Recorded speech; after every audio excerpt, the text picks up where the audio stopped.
Welcome to Cocktails with a Curator. I'm Aimee Ng, Curator at the Frick Collection, and thank you for joining us tonight. I know you have a lot of content to choose from, so it means a lot to us that so many of you tune in every Friday at 5 p.m. for this program. For those of you who watched last week's episode, Xavier spoke about Van Dyck's portrait of Sir John Suckling.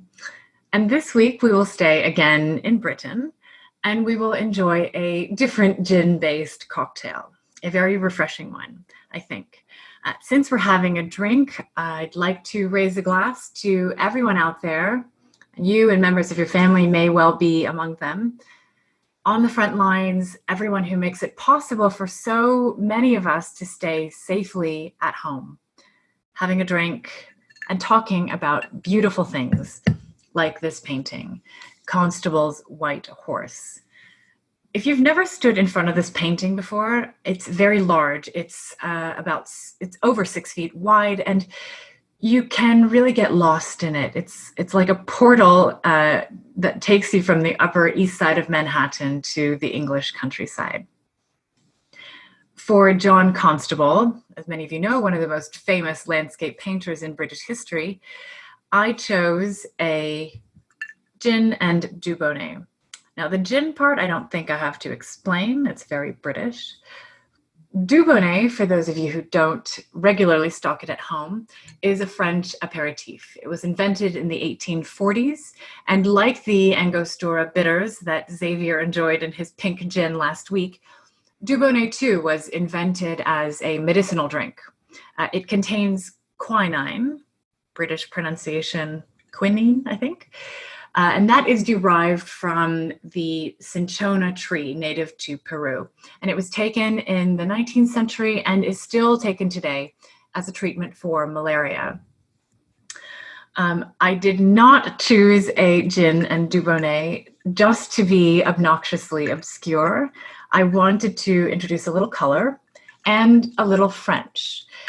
Now, admittedly, Constable was not particularly fond of French things. He never left England in his life, not even to go to France to receive awards for his art, including a gold medal from the French king, Charles X. In fact, Constable once wrote, "I hope to never go to Paris as long as I live."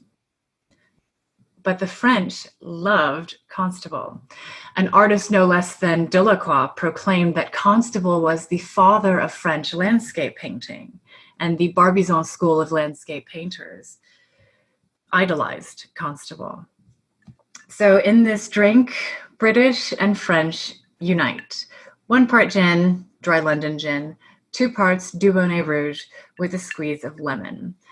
It is reportedly how Her Majesty Queen Elizabeth II takes her Dubonnet. This cocktail is rumored to be the Queen's favorite pre-lunch tipple. If you are under 21 or prefer to have a non-alcoholic beverage, may I suggest a refreshing mix of unsweetened iced tea and cranberry juice with a lemon. Whatever you're drinking, to Constable. John Constable. Handsome, no?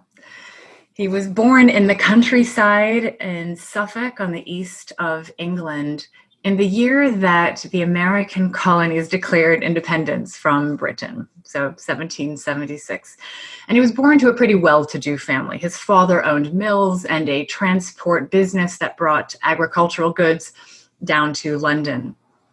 And there was some pressure for Constable to take over the family business, but he refused. He wanted to be a painter. And as a painter, his mission was to elevate the English countryside as a subject for high art. He really believed that he was born to paint the English countryside and to celebrate its everyday natural beauty. The White Horse was one of Constable's favorite paintings, if not his favorite painting. He referred to it as one of his happiest efforts. And it represents a major turning point in Constable's career and his life. It wasn't until he exhibited this painting at the Royal Academy in 1819 that finally After nearly 20 years of effort, finally, Constable was elected as an associate member of the Academy. Now, in hindsight, that might not seem like such a big deal. He eventually got there. He's very famous now. But to put this into context, Constable was 43 years old when this happened. And his great rival, Turner, who was just a year older than him, had already achieved this milestone when he was 24. So this was a big deal for the middle-aged Constable and for the White Horse. It just so happens that the White Horse was the largest painting that Constable had exhibited by that date. So to some extent, he made it so large that it was hard not to notice, and noticed it was. It was very successful, and it inspired him to make this into a series. So he produced 5 more of these monumental paintings of scenes of life along the River Stour, which is where he grew up. And collectively, these 6 paintings are called the 6-footers, for obvious reason. But he does something very strange in terms of artistic practice. Beginning with the White Horse, we're all used to artists making small-scale sketches, which then they'll, work out details in order to make monumental works as a finished work. Constable did that. He made a lot of small-scale sketches, but he also, in an unprecedented way, nobody seems to have ever done this before, he made full-scale oil sketches on canvas for each one of these 6-footers. So this is the full-size sketch for the White Horse, which is in the National Gallery of Art in Washington. You can see it's much looser, very sketchy, very similar, but details moved around. And he does this for each one of the 6-footers, and it's an enormously costly and time-consuming process. Because essentially what he's doing is making 2 large versions of the same painting, and he's really only going to exhibit one of them. This practice nearly bankrupted him, but he had to get the compositions just right. So what does he get just right in the White Horse? Well, let's look a little bit closer. This is an identifiable spot along the river. We're here on the right bank of the Stour, looking toward that white cottage in the distance in Flatford. It is known as Willy Lott's Cottage, after the farmer who lived there during Constable's time. And it's still there. You can visit it. Willy Lott's Cottage is a National Trust Grade 1 listed property. So go and take your trip to Willy Lott's Cottage at some point.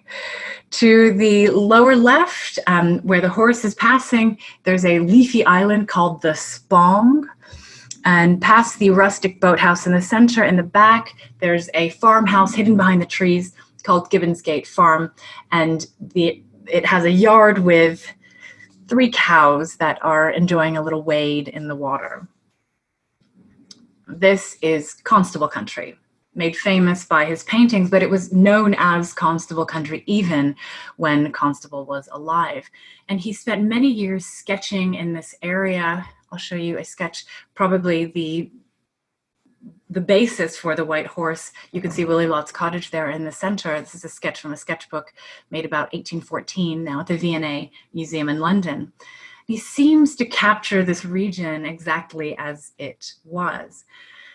But of course, like any artist, Constable wasn't making just an exact copy. So he was, to some degree, as inventive as he was creating a generally recognizable scene. So he would move trees, he would change the shape of buildings, the location of buildings, he'd widen rivers and add various details. For example, he adds this barge with the White Horse in the lower left. What's exactly happening here? Well, I'll remind you that his father owned a barge transport business. And of course, in those days, it was a horse-towed barge. So the horse would walk along the river's edge on a tow path and tow along with a rope the barge, also called a lighter, which would travel along the river. And of course, this is an industry that would become obsolete with steamboats. I'm showing you a picture also by Constable called Flatford Mill. Now, at various points along the waterway, that towpath would, for whatever reason, switch over to the other side of the river. And at that point, the horse would have to jump into the barge and be ferried over to the other side and then jump back out. And that's exactly what's happening here in the White Horse. The horse has jumped into the barge, it's being propelled across the water, and soon it will jump back out and continue towing. Now, Constable's relationship to bargemen like this was, of course, not one of equals. His family would have employed men like this. One gets a sense of anonymity about these figures. They seem to be just part of this overall landscape. And in fact, when Constable first exhibited this painting in 1819, it was not called the White Horse. That came later. He simply called it Scene on the River Store, in which case, trees, clouds, buildings, cows, and people all are sort of on the same level. They're all part of one thing. He referred to this painting as a placid representation of a serene gray morning. And that describes the sense that I get when I stand in front of the picture. It brings me calm, it brings me serenity, peace. But I chose to talk to you tonight about this painting because it is more complex than that. And I don't want to make reductive parallels between Constable in 1819 and what we're going through today in 2020. But viewers of this placid representation may be surprised to find out that Constable was painting during a huge economic depression. The end of the Napoleonic Wars in 1815 brought back to Britain, and especially to the countryside, thousands of veteran soldiers, many of them injured, to raging unemployment. And the opening of borders with Europe also made the price of produce made in the countryside plummet. So businesses were really failing. Even Constable's family's business struggled in these years after the end of the wars. Constable himself wrote about the disastrous state of his home region, the crime, the poverty, the suffering. I don't have to remind you that it was around this time, this was a moment of great migration out of Britain in the hopes for a better life to the rest of the world. So the White Horse, it turns out, is something of a memory. It's inspired by his childhood experiences and relies on sketches he made on site some years earlier. And he signs it at the bottom. It's not going to be very clear to you. I'd point this out if we were together in the gallery. John Constable, ARA, which he adds associate member of the Royal Academy, London, 1819. And he names London as the place where he paints this. It's not Suffolk. He paints it in his London studio, and he acknowledges the distance in time and in place between where he's making this and what it represents. It's a nostalgic memory, even if it's so convincingly painted on the canvas that it seemed like he was standing right here on the right bank when he painted it. Over the last couple of months, I've been struck by the outpouring in social media, magazines, newspapers, the outpouring of pictures of places as they were before all of this crisis. People are remembering, they're evoking, they are mourning places as they were. There's a power in celebrating lost times, lost places, lost people. It helps us to cope with the present and hope for the future. So how did Constable's White Horse, an ode to pre-industrial England, end up at the Frick, former home of one of the foremost industrialists in the history of the United States? Well, I told you that this was one of Constable's favorite pictures. It was purchased almost immediately after its exhibition by Constable's good friend, the Archdeacon John Fisher. About 10 years later, Fisher unfortunately falls on hard times and he has to sell things, and he begs Constable to buy the painting back from him. And he does. The artist buys the White Horse back at the original purchase price. And he keeps it in his own collection in his own possession until his death in 1837, when many of the objects in his studio are sold in a big sale. And the White Horse fetches actually the highest price at this sale, but it does stay in the family. The man who purchased it, Lancelot Archer Burton, was married to a cousin of Constable, and in fact was appointed co-guardian of Constable's 7 children who were left orphaned at Constable's death. His wife, Maria, had died years earlier from tuberculosis, just months after the birth of their last child. Eventually, the White Horse made its way into the collection of J.P. Morgan, the American financier and collector in London, and it stayed in the Morgan family, moving eventually to America, and it stayed with the Morgan's collection, the family collection, until Morgan's son Jack's death in 1943, and that is when the Frick collection buys the White Horse from the Morgan estate. But it is the middle of the Second World War. So although the Frick purchases the White Horse in 1943, it does not go in public view. It goes straight to the vault at the museum, where the most valuable objects in the Frick's collection are being stored for safekeeping. So it's not until after the war in 1945 that the Frick is reinstalled and Constable's White Horse is put on view to the public for the first time at the Frick collection.